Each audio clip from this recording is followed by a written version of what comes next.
Bismillahirrahmanirrahim. Alhamdulillahirabbil alamin. Wassalatu wassalamu ala nabiyyina Muhammadin. Shalawatullahi wassalamu ala nabiyyina Muhammadin wa ala alihi wa ashabihi ajma'in. Amma ba'd.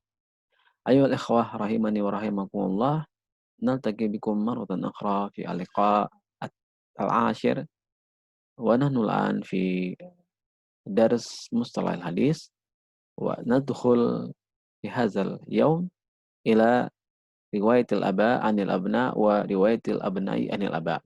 Ba'da an qara'na wa darasna fi al-liqa'i al-madi ma yata'allaq bi riwayatil akabir anil asagir. Ayolah ikhwah rahimani wa rahimakumullah. Pada hari ini kita akan masuk pada pembahasan baru yaitu tentang riwayatul aba ani anil abna wa riwayatul abna anil aba. Setelah pada pertemuan sebelumnya kita sudah membahas tentang riwayatul akabir anil asagir, riwayat senior dari junior. Sekarang kita akan membahas baru dari periwayatan hadis, keunikan periwayatan hadis di mana seorang riwayatul aba, bapak meriwayatkan dari anak atau anak riwayatul abna anil aba. Untuk yang kedua ini sudah biasa ya. Anak meriwayatkan dari bapaknya. Ketika seorang anak belajar dari bapaknya dia akan meriwayatkan hadis, meriwayatkan ucapan, meriwayatkan pelajaran-pelajaran yang dia dapatkan dari bapaknya. Ada riwayatul aba, bapak meriwayatkan dari anak, ini adalah kasus yang jarang di mana seorang ayah, seorang bapak al-aba meriwayatkan hadis, meriwayatkan pelajaran, meriwayatkan ucapan dari anaknya sendiri. Tapi kita akan lihat yang pertama, riwayatul aba anil abna. Bapak al-aba meriwayatkan dari anaknya. Maksudnya di sini adalah definisinya, pengertiannya adalah an yujada fi sanadil hadisi abun yarwil hadisa an ibnihi. Jadi seorang bapak, dia mengambil hadis dari anaknya, belajar dari anaknya. Mungkin ada beberapa sebab, diantaranya bapaknya tidak bisa pergi ke suatu daerah untuk belajar hadis karena sudah tua, atau memang anaknya adalah seorang yang alim, kemudian ketika pulang ke rumah, setelah dia belajar bertahun-tahun, bapaknya belajar kepada anaknya. Jadi ada berbagai kemungkinan di zaman dahulu. Dan itu tetap bisa berlaku di zaman ini ketika antum pulang ke rumah, mengajarkan hadis kepada orang tua antum, seperti hadis al-musalsal, hadis rahmah al-musalsal bi awaliyah kemarin, kalau antum riwayatkan kepada bapak antum, kepada orang tua antum, maka itu termasuk bapak meriwayatkan hadis dari anaknya. Ini contohnya insya Allah masih bisa berlaku sampai sekarang. Jadi sangat gampang sekali jadi seorang bapak meriwayatkan hadis dari anaknya. Itu maksudnya. Jadi dalam sebuah hadis ada rantai perawi karena seorang bapak meriwayatkan hadis dari anaknya. Contohnya misaluhu hadisu rawahul Abbas ibn al-Muttalib, ini Abdul Muttalib maksudnya. Hadis rawahul Abbas ibn Abdul Muttalib, ini adalah sepupunya Abbas, adalah sepupunya Rasulullah sallallahu alaihi wasallam, an ibnihi al-Fadl, aula, laisa sepupu tapi pamannya, karena sama, kakeknya sama. Al-Abbas dengan Abdullah bin Abdul Muttalib adalah ayahnya Rasulullah SAW, kalau berarti ini adalah pamannya. An ibnihi al-Fadl, dari al-Fadl, Fadl bin Abbas. Fadl bin Abbas adalah putranya Abbas, dan Al-Abbas ini meriwayatkan dari anaknya. Anna Rasulullah SAW jama'a baina sholataini bil Muzdalifah. Bahwasanya meriwayatkan sebuah hadis bahwasanya Nabi SAW menjamak salat di Muzdalifah, 2 salat. Jadi perhatian di sini adalah bagaimana Abbas meriwayatkan hadis dari Al-Fadl. Nah, padahal Al-Fadl ini lebih muda dan ini adalah anaknya. Ini contohnya. Dan contoh yang lain banyak. Antum bisa nanti baca di kitab-kitab yang lebih luas lagi. Tadribur Rawi misalnya nanti, At-Tadrib Ar-Rawi. Sebuah kitab mustalah hadis bagi antum yang punya hobi, punya passion, punya kecenderungan untuk belajar hadis, nanti bisa belajar Tadribul Hadis, Tadribu Al-Hadis, karangan Imam Suyuti. Faedahnya apa? Kenapa kita harus belajar? Kenapa kita belajar ada riwayat bapak dari anaknya, alla yuzan anna fis sanadi inqilaban aw khata. Supaya tidak ada salah dugaan. Misalnya harusnya harusnya kan yang muda meriwayatkan dari yang tua, tapi di sini ada hadis di mana bapak meriwayatkan dari anaknya. Jangan sampai nanti orang yang membaca hadis di zaman sekarang misalnya, ini bukannya Al-Fadl ini kan anaknya. Misalnya nanti ada sebuah hadis Anil Abbas, Anil Fadl. Lalu orang yang nggak pernah belajar misalnya, baru belajar ilmu hadis kemudian mengatakan, wah ini salah ini. Harusnya harusnya Abbas, Anil Fadl, Anil Abbas. Soalnya Al-Fadl ini lebih muda. Gak mungkin dong Al-Fadl meriwayatkan dari Abbas, Abbas ini meriwayatkan dari Al-Fadl. Kan ini paman Nabi, ini apa sepupunya. Ini lebih tua dan ini lebih banyak ilmunya. Kenapa kok bisa meriwayatkan dari Al-Fadl? Ternyata memang ada. Ternyata memang ada hal tersebut. Jadi dengan kita mengetahui hal ini, jadi ketika kalau kita membaca sebuah hadis, kita tidak langsung langsung mengambil kesimpulan, oh ini sanadnya terbalik. Terjadi pertukaran sanadnya tertukar. Tidak. Li'annal asla an yarwiyal ibn an abihi. Memang asalnya seorang seorang anak itu meriwayatkan dari bapak, itu asalnya. Wa hadzan nau'u ma'an nau'il ladzi qablahu yadullu ala tawaddu'il ulama. Tapi tidak menutup kemungkinan bapak belajar dari anaknya. Dan ini sudah kita sebutkan tadi, bisa jadi anaknya pulang, antum semua pulang ke rumah, mengajarkan hadis, mengajarkan fikih, mengajarkan tauhid kepada orang tua antum, maka antum menjadi orang-orang yang bagian dari apa keunikan sanad seperti ini, riwayatul aba anil aba. Riwayatul aba anil abna. Dan ini kata para ulama adalah ya dulu ala tawadu'il ulama. Bagaimana tawadu'nya para ulama? Mereka belajar dari mana saja dan sudah kita sebutkan ucapan Imam Waqi' kemarin, seorang tidak disebut ulama sampai dia belajar kepada orang yang lebih tua, lebih tinggi ilmunya, kepada orang yang seumuran, kepada orang yang lebih rendah ilmunya. Begini nih adalah nawa al-aba, belajar dari anak. Wa akhazamul ilma min ayyi syahsin kana wa in kana udunahu fil qadri was sini.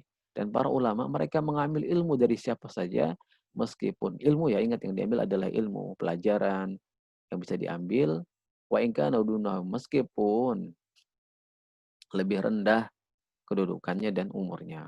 Maksudnya di sini belajar ini bukan belajar jangan antum salah pahami kemudian antum belajar, oh kalau begitu boleh belajar sama anak kecil. Kita belajarnya sama dia, baca-baca kitab, kemudian baca-baca pelajaran tauhid. Tidak, maksudnya itu dengan siapapun kita bisa mengambil manfaat. Kalau bisa kita mengambil ilmunya yang bagus-bagus baik. Baik ya, ingat jangan sampai salah paham nanti. Kemudian yang kedua adalah kalau tadi adalah riwayatul aba anil abna, maka yang contoh yang sekarang adalah itu al abna anil aba. Periwayatan anak dari bapaknya. Kalau ini biasa, ini sudah hukum asalnya memang seperti ini. Yang muda belajar kepada yang tua, yang kecil belajar kepada yang besar, memang sudah seperti ini. Anak belajar kepada bapaknya. Al-abna belajar kepada bapaknya, ini yang kedua. Yaitu pengertian di sini sebutkan oleh Syekh Mahmud Tohan, an yujada fis sanadil hadis ibnun yarwil hadis an abihi faqat au an abihi an jaddihi. Jadi dalam sebuah rantai sanad hadis ada seorang anak ibn meriwayatkan dari bapaknya abihi au jaddihi atau jadnya. Ini semua disebut dengan aba juga. Jadi ada an ibn an seperti misalnya an Abdullah ibn Umar dari bin Khattab radhiyallahu anhu. Jadi ini riwayat seorang anak dari bapaknya. Dan ini banyak sekali contohnya. Apa sih urgensinya? Apa sih kita pentingnya belajar ini? Terkadang wa ahammu hadzal nau' ma lam yusammi fi al-ab awil jad. Ma lam ma lam yusamma fihi al-abu awil jaddu. Terkadang ada sebuah periwayatan di mana bapak itu tidak disebutkan dengan anaknya.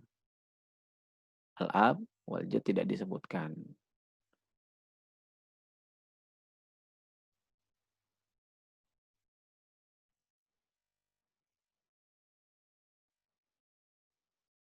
Pentingnya adalah wa ahammu hadzal naw'i ma lam yusamma fil ab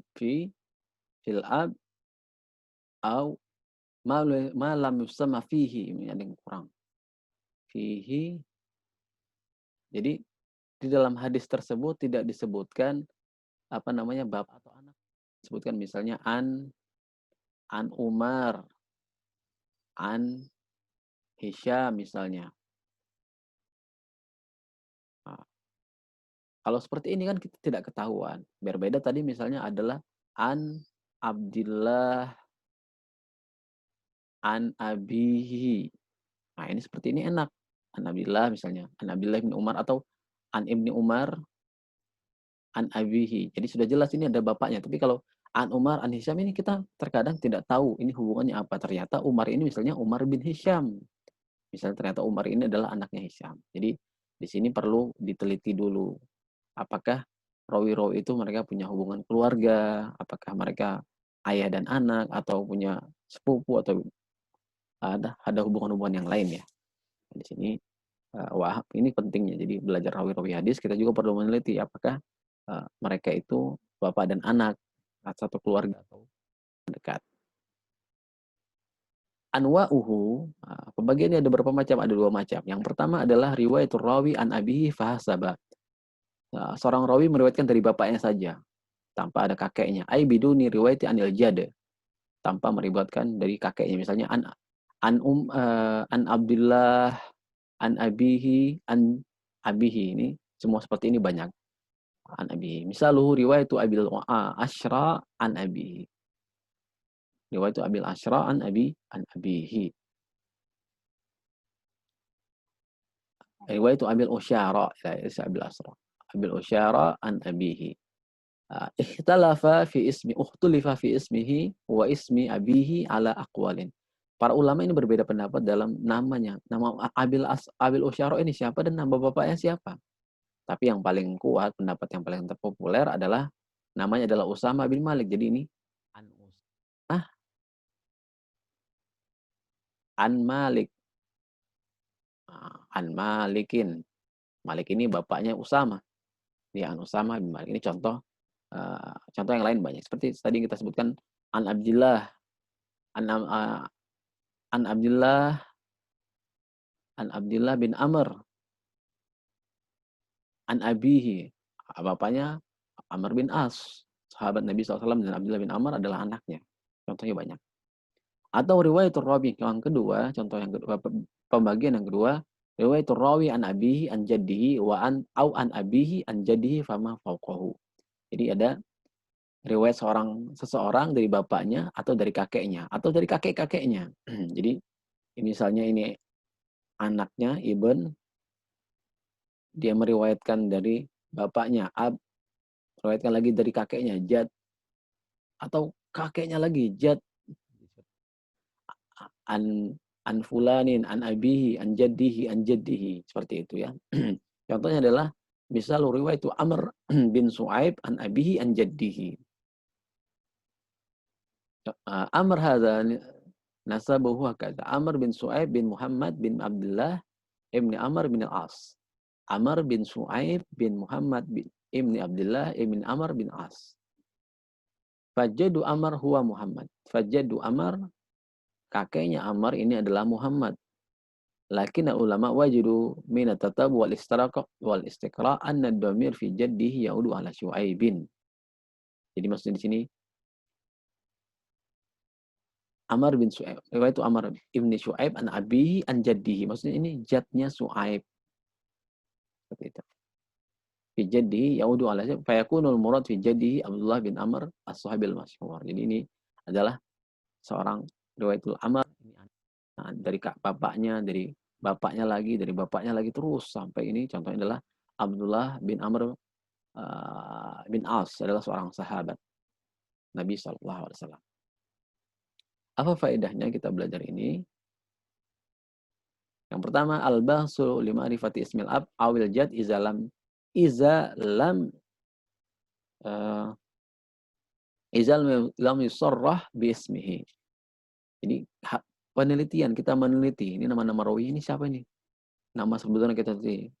Fulan bin fulan bin fulan bin fulan, yang ini fulan bin fulan bin fulan. Ternyata kita dapatkan hubungan ternyata mereka adalah bapak dan anak. Yang kedua adalah bayanul murad minal jad, hal huwal jadul ibn awil jadul ab. Nah, untuk menjelaskan yang dimasukkan jad dalam riwayat, misalnya tadi an fulanin, an abihi, an jaddihi. Nah, jad ini siapa? Jad ini jadnya bapaknya atau jad anaknya. Dengan kita menelitinya maka kita akan tahu ternyata pemirhunya ini kembali kepada bapaknya atau kembali kepada anaknya. Itu fungsinya kita belajar seperti ini, meneliti. Nah, kalau jadi hadis nanti meneliti tentang rawi-rawi, tentang keadaan mereka. Ini pelajaran kita pada kesempatan kali ini. Di antara faedah yang sudah kita sebutkan tadi adalah bahwasanya penelitian hadis ya penelitian rawi, sehingga kita bisa mengetahui rawi-rawi yang mereka memiliki hubungan keluarga. Baik. Kita cukupkan dulu pertemuan kita pada kesempatan kali ini. Billahi taufiq wal hidayah. Wassalamualaikum warahmatullahi wabarakatuh.